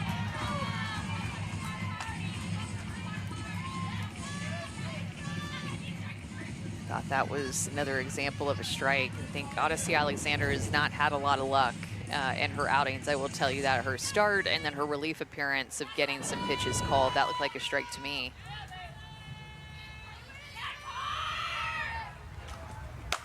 One, two, hit a long way in the air. It is going back, the wind helping it, and gone! Clark couldn't pull it back in, and back-to-back first evers. First it's Rud Lee, and now it's Carly Spade.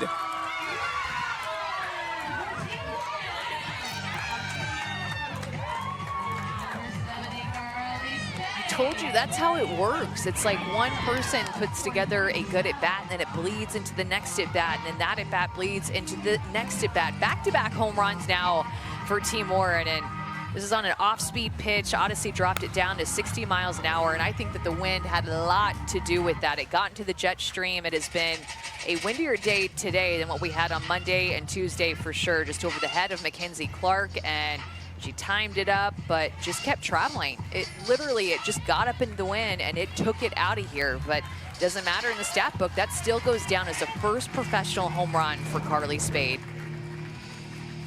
Well, let's go down to Savannah. She's got both of our home run hitters. Okay, Jordan, we're going to start with you. Tell me the pitch you were hunting and how all this week it's come together for your first pro home run.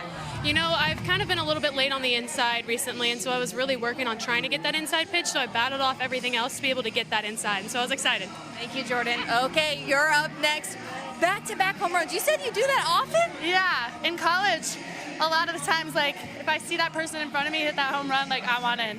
So I think she really just fired me up with hers, and like, I could do that, so I did it. I won in. I love that. Back to back for this blue team. Thanks, guys. Carly Spade and Miami, Ohio, plenty of pop in that order. I'm sure they have, and you see the high five between Spade and Rudley. A couple rookies combining here, and we talked about the rookies for Team Leach. Now Team Warren's rookies getting it rolling. We got ourselves a ball game. There's a reason that she and her teammate led the nation in home runs. Carly Spade hit 36 home runs last year, by the way. And now Peyton Gottschall will enter this game after Odyssey Alexander gave up back-to-back homers. And Peyton Gottschall has looked really good. She's going to spin her curveball, her rise ball, and that off-speed pitch a little bit, but with we've got a new catcher too. I was going to say Jordan Roberts back behind the plate is going to call the off-speed a lot, but now it's Julia Cottrell back there. Nice job by Koffel to call off Fischer, and very quickly Peyton Gottschall does what she's done all week and gets a quick out number one. Throwing a lot of strikes, pounding the strike zone with her curveball on both sides of the plate, going up with her rise ball. She has just looked fearless in every single appearance that she's had, which has been a lot of appearances. I think one in every game. Well, the best ERA in the league at 0. A league-leading 4th appearance here for Gottschall. She has the best opponent batting average at under 130. And she's fun to watch. She's got an attitude in the circle, full of energy. If you watch her in the dugout or outside of it, always cheering her teammates on. A lot of singing, I'm realizing, from Peyton Gottschall.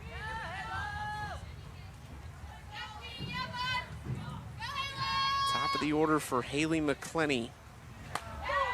There's that off-speed pitch. That's a pitch that she didn't really throw much until she got to Tennessee. And with working with Karen Weekly and Megan Rhodes-Smith, that was a pitch that they really talked to her about, like, hey, if we're going to go deep into the postseason and we're going to throw you a lot, you have to have this pitch.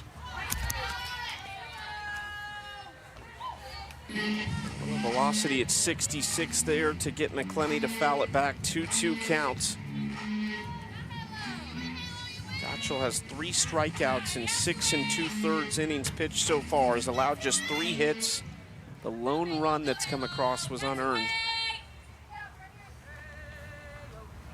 2-2, just out. Well, and this is not surprising at all, I'm sure, to her former head coach at Tennessee, Karen Weekly, because I had this quote written down from a Tennessee game, but Karen Weekly said of Peyton Gottschall, just when you think she's hit her max, it goes up another notch. And here she is as a pro now. McClenny goes down, does not agree with the location, but Gottschall keeps it rolling. That's a great pitch. It's a lot of people not happy with today's strike zone on both sides in the circle and at the plate, but I thought that was a strike. A curveball that came in right at the knees of Haley McClenny. I think it actually got a lot of the plate. Not sure if she didn't like maybe thought it was too low. There's that changeup again by Gottschall. That is an impressive pitch. We have not seen her throw that pitch much at all in her previous appearances. There's something that we talked about with Julia Cottrell with the starter Sarah Willis. They talked so much about working in that off-speed mixing speeds, and the rookies on this Team Leach pitching staff have been exceptional so far. We'll get to talk to Peyton Gottschall in game 2. She'll be our star in the stands, and excited to hear about that pitch. Zirkle going to test Peyton here, and Morgan Zirkle way too fast. And what she was testing is not just Gottschall, but the positioning of Aubrey Leach too. I'm sure she read where Aubrey Leach was playing, knowing that she had a long way to come to cover first base. That's why somebody like Morgan Zirkle is so tough to figure out where you want to play her defensively. You see all the distance that Aubrey Leach had to come from. And Morgan Zirkle laying down a beautiful bunt, trying to get things going for herself and for her team, using that speed that she has down the line.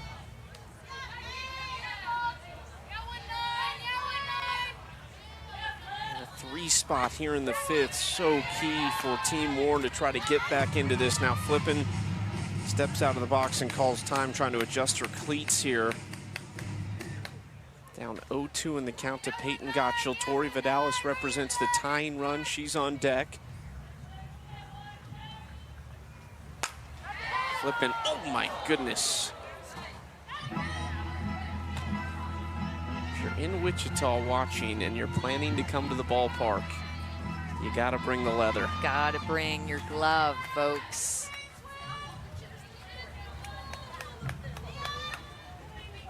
This little souvenir, though.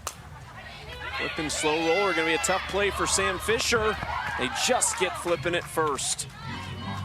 3 runs, though, come across the rookies. Rudd Lee and Carly Spade coming through with back-to-back home runs, and Team Warren is in this.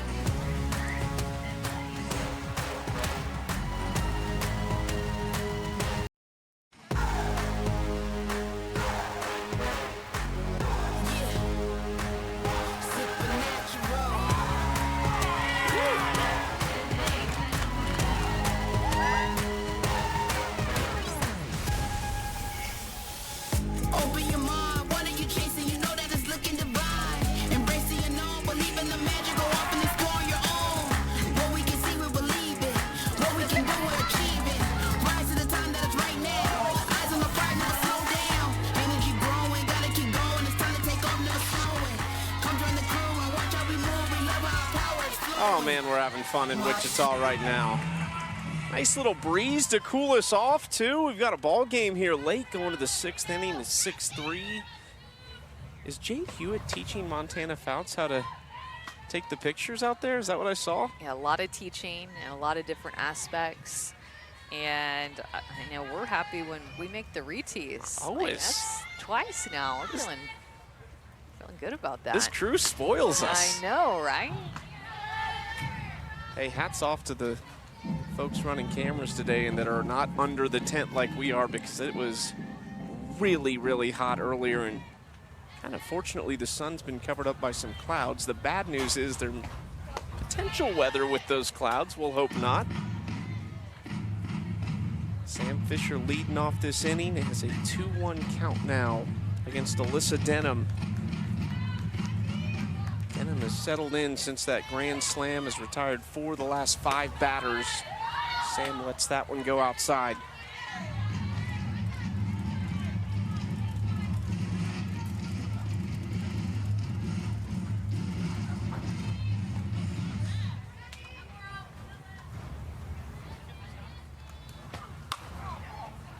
It's fouled off down the left field line.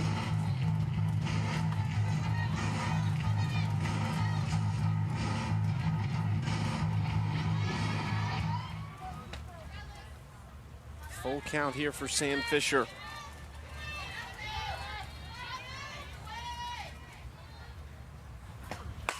Ooh. Isn't it funny, Chucky, is people are avoiding foul balls down there with the fans, or like the fans, I should say, but the number 52 means so much to Sam Fischer. It's been her number since she was 10, and it's been her number in every single big moment. She has it tattooed on her arm as well. But a number is so meaningful for these athletes, and there's always some kind of a story behind it. Sometimes it's a number that you just got stuck with because your favorite number was taken by somebody else. Sometimes it means something to your family. 52 is important to Sam Fischer enough to have it tattooed on her body. A lot of the players here too, their numbers in college might be taken, so they kind of have to combine certain things. Maybe family members' numbers from the past or whatever it might be, as Fischer sends it to left center field, and Sam Fischer's on the board with her first home run of the season. Back-to-back big swings for Sam.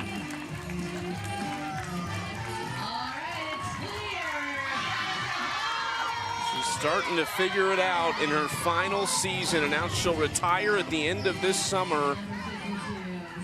Double in the 4th and a home run here. After starting out 0 for 10 this season, she has just been determined. After striking out looking in her first at-bat of this game, you could just tell that a light was just switched on, and Sam Fischer and her at-bat in the 4th inning with runners on when she had a double with an RBI, and that at-bat, and now a solo home run for Sam Fischer, who is feeling better and better at the plate. Gives them a little cushion. This is off the handle for Cottrell. 1 pitch, 1 out in that at bat.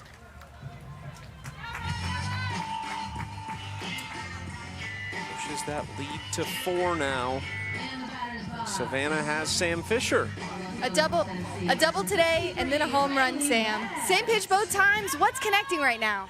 I feel like just sticking to my plan, because it's tough coming out here and, okay. It's tough coming out when you haven't played in a while to like not get hits, but stay confident and stick to your plan. So all I was doing was just sticking to my plan. I felt good about the pitches that I was swinging at all week, and then it just connected and went over. The plan is working, Sam. Thank you. Thank you. Bye. And you could see that happening, like ever since the first game. I feel like that we watched Sam Fischer. She looked confident. She looked aggressive. She was swinging at good pitches and just not getting the results. And you know that's what's going to happen sometimes. But she mentioned it is just staying confident and that your next at bat's going to be your best at bat and having a fresh start. I think we might have a review here on that hit by pitch. We might have one earlier. The ruling on the field is a hit by pitch. It's being challenged by Team Warren, the location of the pitch. And I think that this should have happened earlier in the game too, when Aaron Koffel got hit by a pitch to lead off an inning. It looked like it was a pitch that was in the river. And how it goes is that if the ball is entirely in the batter's box, you do not have to make an attempt to move out of the way. But if the ball is in the river, which to me it looks like this pitch is in the river between the batter's box and home plate, then you do have to make an attempt to move out of the way. After further review, the call on the field is upheld. Hit by pitch. You're going to get one of these days. Yeah, I'm not really agreeing with some of these calls. I'll just be honest about it, because I'm feeling really good about my knowledge from the college season and the rules. Like, I work really hard to understand these rules, and I feel like a lot of these are throwing me for a little bit of a loop, but call as good as stand.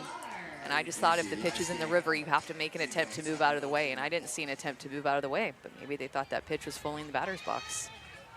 So Riley West on first. 8 points for getting hit by that pitch. And now Mackenzie Clark, she's going to show bunt this time.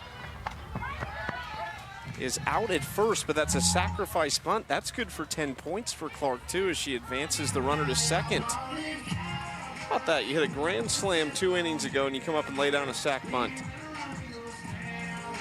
So talented. I mean, she can get a hit from a bunt that's 8 feet in front of home plate, and then she can hit it 250 feet over the wall. She's a stud.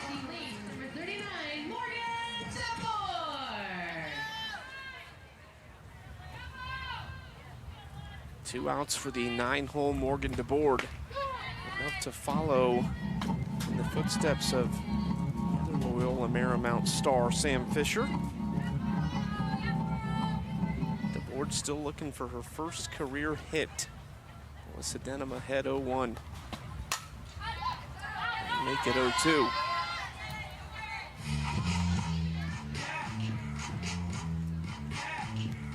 Three home runs in this game for Team Leach. A couple of solo home runs and then the grand slam. 3 home runs by 3 different players. This team is just playing really well together.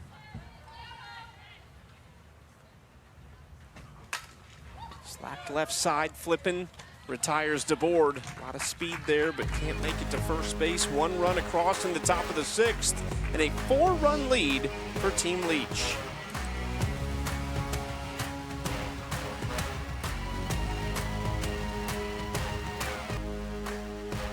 Athletes Unlimited Pro Softball is sponsored by EY.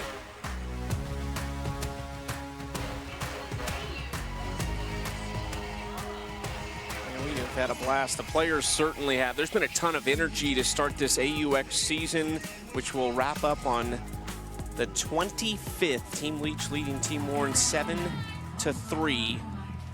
Get a look at the Wichita native Julia Cottrell. Let's go into the game with Julia.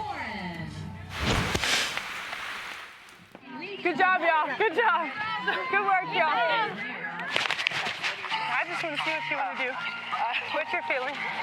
Give you a little breather. I mean, I feel like anything right now. What do you think? Say it one What do more you time. think? Like you? I'm thinking your drop. Drop? Trust it, Okay. yeah, because they're all out in front of that. Okay, yeah. gotcha. Let's go!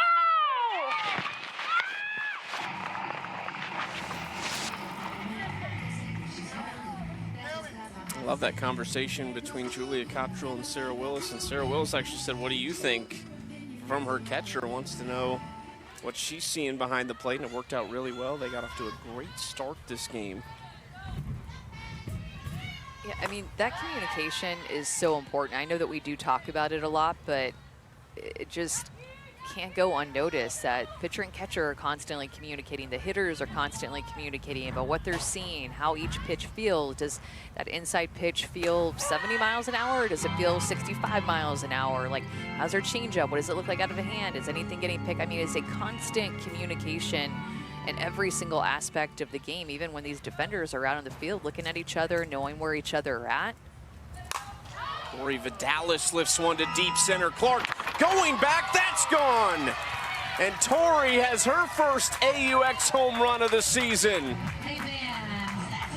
She's been a little unlucky with a couple this year and last year, but that one is a no-doubter from Tori Vidales. Yeah, today with this one, she stays clear of the net monster, who was a monster for her a couple of days ago, and this is an ultimate no-doubter. Gets a pitch to hit out over the plate. That is a mistake, not even really on a corner at all. And you just see how short and compact that Tori Vidales' swing is every single time she comes up to the plate. She rarely gets to be too big. Lets that pitch get deep and hits it to center field, where all of her home runs have either been to center field, or left field. Get that run back and at least force a rollover of these 10-inning win points. Only down 3, though. 6 outs to play with here, and you see Tori going through it in the dugout. Is this the analyst Tori we're seeing in the dugout talking about her swing? Yes, and I think that Tori just loves to talk about hitting, period. Jesse Warren, long run for Leach, and that's a base hit into center field. It's the second hit of the season for Jesse. Let's go down to Savannah with Tori Vidales. Okay, Tori, you were taking your teammates through your home run. Take me through it too. What'd you tell them? Well, I knew she's got curve, backdoor. And it's a little funny because I've been talking about him on TV all year, so it's pretty cool to get up there and see it live and in person. Knew she was going to go curve. She went up, threw it inside, was waiting on her to do it again, and she did it again. So I had to swing really hard, be aggressive. Thanks, Tori. Thank you. It's a good analyst right there. She's got her nuggets on Peyton Gottschall covering the SEC tournament. Oh, that's right, of course. The SEC tournament and all the regular season SEC games from this year and last year when she was at Tennessee. I mean, Tori has seen her pitch a lot, so has a good scouting report on her before Peyton Gottschall got here. To Kaylee Harding, Billy Andrews is pinch running over at first base for Jesse Warren. Harding walked and scored the last time she was up. That was in the 5th inning. One of 3 runs they scored on back-to-back home runs.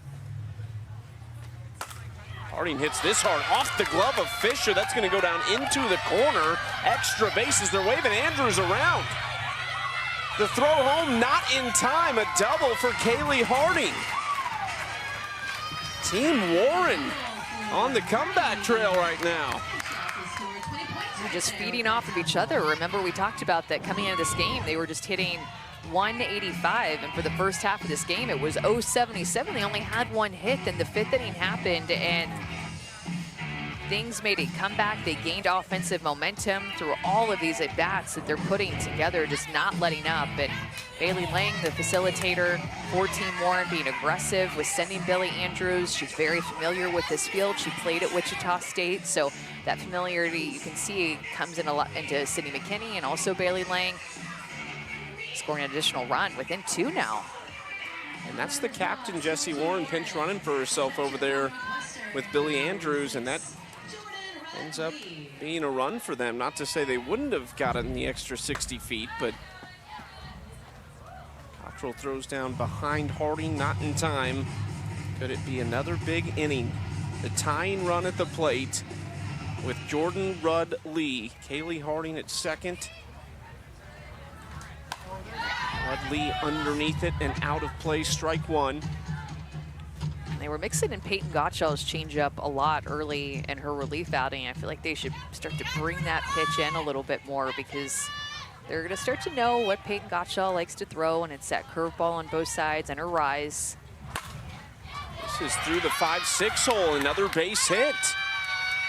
And her curveball just isn't finding the corner, in particular her outside curveball to these right-handed hitters. It's kind of bleeding back more onto the plate versus being a sharp pitch that's living on the edge.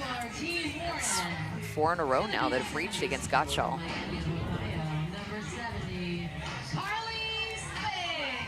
See how Gottschall will set up on the outside part of the plate and her glove stays middle, and Jordan Rudley gets out and around that pitch for a hit. To the 8-hole, Carly Spade, 4 straight base hits against Peyton Gottschall. First and third, and nobody out.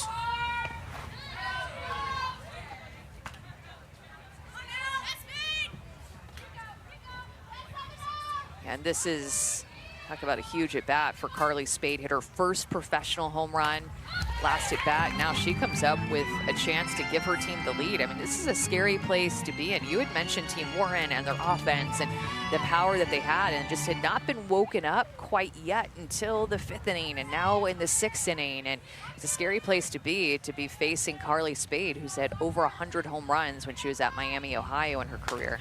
Goes after that rise ball for strike 2. They have twice the number of hits that Team Leach has. All 8 of Team Warren's hits have come in the last 2+ innings. 1-2. Outside to Spade. They've gone right back to that rise ball instead of going to that curveball. Hitter, she's been really susceptible to chasing that rise ball up in the zone, and Peyton Gottschall, that's her best swing and miss pitch. Spade underneath it, right to Aubrey Leach. 1 out. It's a big out. They went back to, that was the rise, wasn't it? That was like the rise, yeah. You could be a facilitator. You could call some pitches out there. That'd be fun. Can I do both at the same time? Yeah. It'd actually be hard to do. I don't know. I mean, you would have such an advantage. You get to see if you want to challenge anything. Yeah, that's true. Sam Fischer, get up over there. Robs Haley Lee.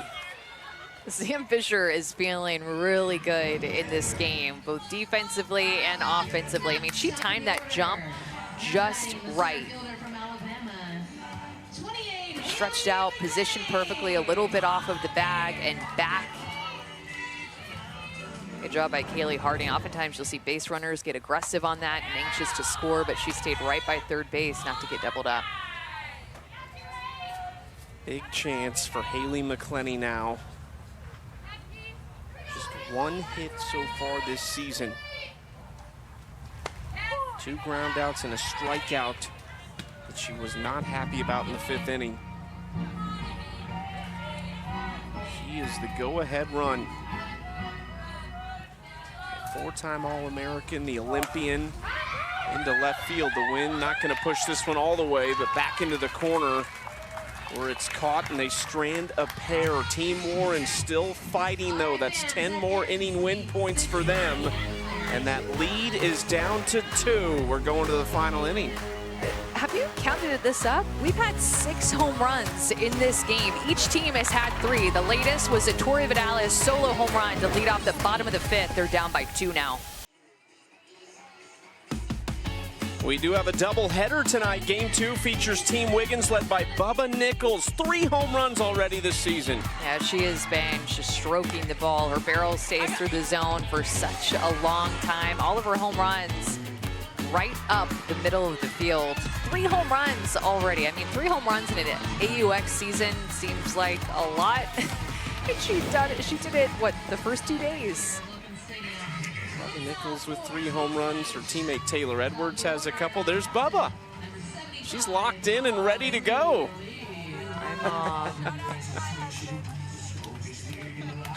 Big chance for Team Wiggins, too, to go 500 on the week. They are 1-2 entering the final game.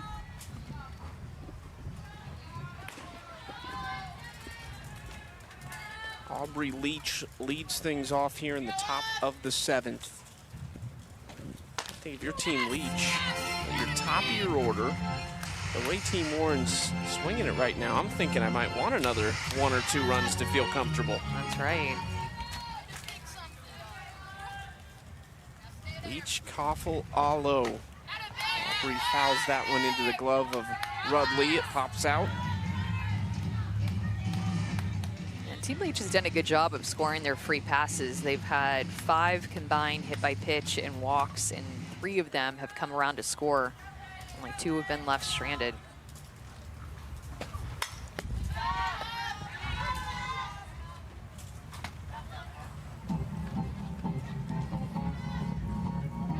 Wind still blowing straight out to the left side. Aubrey Leach trying to lead her team to a 3-1 Series 1.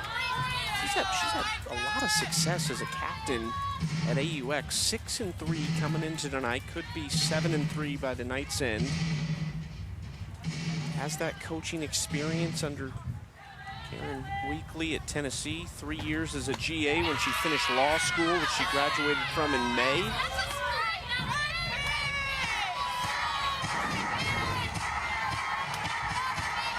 I think this pitch was a little bit outside. Looked good though. Alyssa Denham wanted it. Another foul ball. I've seen that a lot from these pitchers. Definitely not getting some calls that they want. And they want it so bad because they know how good the hitters are, and they know the difference at one pitch that is, in their mind, a strike called a ball, the difference that makes in the count and of momentum and leverage. I mean, it just is huge. The strike zone is. And she ends up walking her. Alyssa Denham's been one of the best pitchers the last couple seasons in the championship season. Don't miss year 2 of the AU Pro Games at the Little League Softball World Series presented by Dick's Sporting Goods in Greenville, North Carolina on August 7th at 5 and 7:30 Eastern on ESPN2. Definitely do not want to miss that event. And one of the most fun things we got to see was some of the players interacting with either the areas they were from or even the countries they were from. Alicia Ocasio getting to talk to the team from Puerto Rico. And then those teams become those players' biggest fans during that event, which was so much fun to watch. And the Canadian team as well, and then the pro players also go to the Little League games and get to watch them play too. It's such a cute little stadium that we play those games in, part of the Little League Softball World Series that has just grown and grown and grown. And of course the pro games coming to the World Series, a big part of that growth, additional growth, I should say. Awful hits it hard toward McClenny. Nice grab by Haley McClenny. Showing off her tremendous range, tracking that down in the gap for out number 1. But that one looked like it was headed to the Shields target out there in center field or right center field, and Haley McClenny got such a good beat on it, stretched right at the right time, and got it in the infield. It could be a big out with Jocelyn Allo stepping up. Denham goes up and away, ball 1. I remember last at bat, Jocelyn Allo ended up walking against Denham, but she saw a lot of pitches from her on both sides of the plate, just did not bite, did not chase.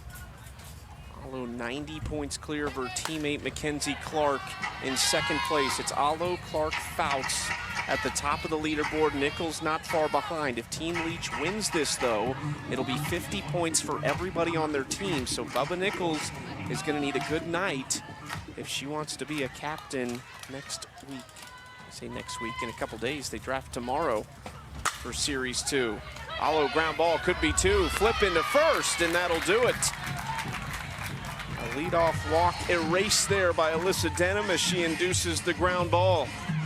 Hannah Flippin has been all over the field at shortstop, making play after play after play. She had played second base a couple of games before this, but now is a magnet for balls, including this double play to get out of the inning. Team Warren down by 2 at the bottom of the 7th. 7-5, Team Leach leading Team Warren. Last chance for the hot bats of Team Warren. They've scored at least 2 runs in each of the last 2 innings, but it's a new pitcher out there for Aubrey Leach and company. It's the rookie out of Alabama from Grayson, Kentucky, Montana Fouts. Already 2-0 in her young career, a 0.81 ERA in 8 2/3 innings pitched with 10 strikeouts. just another rookie on this talented pitching staff that has 3 of 4 pitchers are rookies, other than Odyssey Alexander. And this is the benefit, too, of not playing a doubleheader, is that Aubrey Leach can throw all 4 of her pitchers in this game, knowing that today, or this game, is going to be their last game. How great of a feel could it be if your team Leach, you get the early game tonight of the doubleheader, you get that win, you get to go relax and recover. The draft tomorrow. So you basically have 2 off days in a row. The draft for Series 2 is tomorrow. An off day before Series 2 starts. 2, 3, 4 here for Team Warren, and that's going to be a base hit for Morgan Zirkle. She has been automatic those last couple at bats. Just laying a bunt down and using her speed. Again, I can't stress it enough. When you're playing a corner against somebody like Morgan Zirkle, you can anticipate a bunt, but you also don't know if she's going to keep her feet still and swing it past you. And even look, Sam Fischer and Bailey Klingler are playing in front of the bag by a little bit, and it was just so well placed that she still beats it out. Outside corner, strike 1 to Hannah Flippin. That Hannah Flippin wants to get in on this offensive action, too. Pops it up. This could be a huge out here. Fischer has it, and there's 1 away.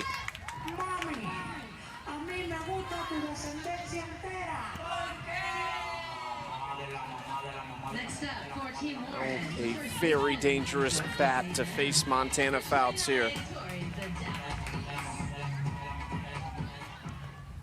Tori Vidales steps in. They started 1 for 13. They are since 9 for 15 at the plate. All 9 hits coming in the final 3 frames. Which is absolutely why you see a new arm in the circle for the last inning, just to try to continue to keep them off balance and show them something they haven't seen this game.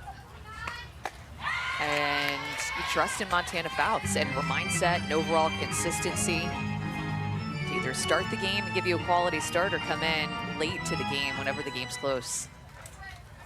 Fouts was the 6th overall pick in the Series 1 draft. Tori Vidales, the first corner infielder to be selected in that 4 spot that high. It just doesn't happen. You have to be so careful, Chucky, with Tori Vidales up to bat. I mean, every time she comes up and her team is trailing in the bottom of the 7th inning or the 7th inning period, like, she is so clutch. You just always feel like she's gonna strike.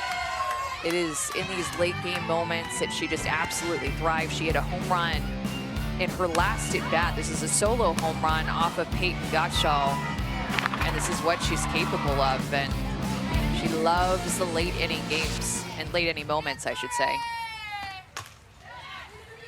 Tough play for Fischer. Tries to get the lead runner, and Zirkle is too fast. Would have gone ahead and tried to get that second out at first base, get the sure out. That was a tough decision that I'm sure she's regretting a little bit at this point, but maybe Aubrey Leach was calling for it to go 2. Maybe she just took it upon herself to do it, got her feet in that direction after she fielded the ball, but would have had it for sure out at 1, and that would have been an important second out. Almost looked like Sam didn't have a hold of the ball either. She kind of shot-putted it over to Aubrey. Well, it comes down to the captain. Jesse Warren, still just 1 out, but Warren represents the winning run.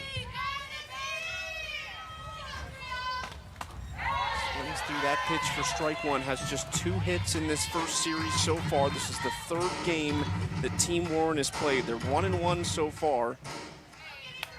They will play Team Wiggins to finish Series 1 coming up next. Warren deep to left field. The wind has pushed everything, and Warren walks it off. The captain delivers.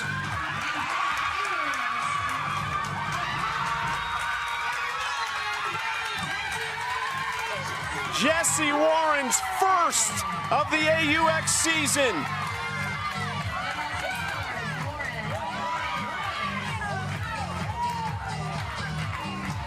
Literally just about to say that it just seemed like Jesse Warren and this offense were just a ticking time bomb waiting to erupt.